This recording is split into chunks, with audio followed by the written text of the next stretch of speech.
Si Lagring ay inilalarawan ng mga taga-baryo bilang isang maganda at masayahing babae na nakatira sa liblib na bahagi ng bundok.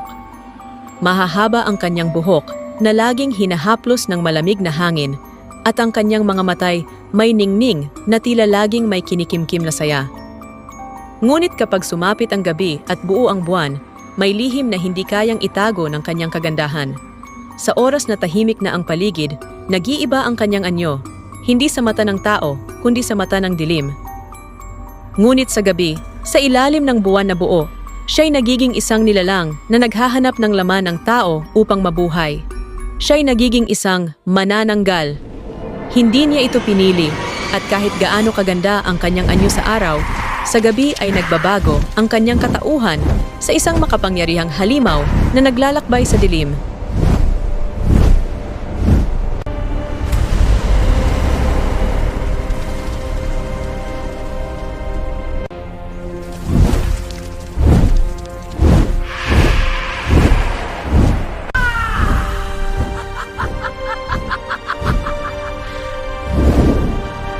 Isang gabi ng kabilugan ng buwan, pauwi mula sa bukid ang magsasakang si Andres.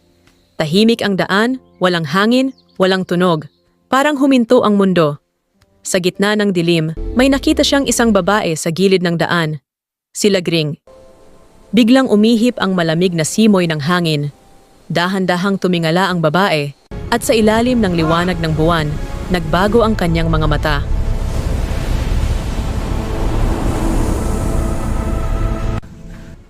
Sa sobrang kaba ng magsasakang si Andres, kumaripas ito ng takbo palayo sa gilid ng daan.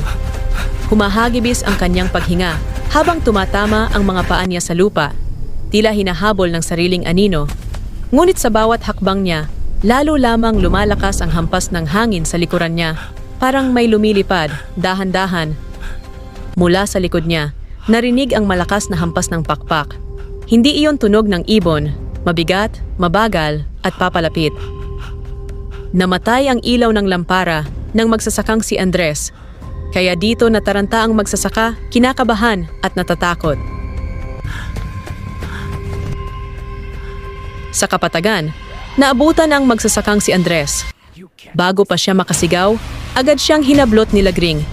Isang iglap, yumuko ang nilalang sa kanyang leeg at narinig na lamang ang mahina at putol na daing sa ilalim ng buwang buo. Walang sigawan, walang saklolo. Tanging ang malamig na hangin at anino ni Lagring ang naiwan sa gitna ng kapatagan. Walang nakakita sa nangyari, walang nakarinig ng hiyaw.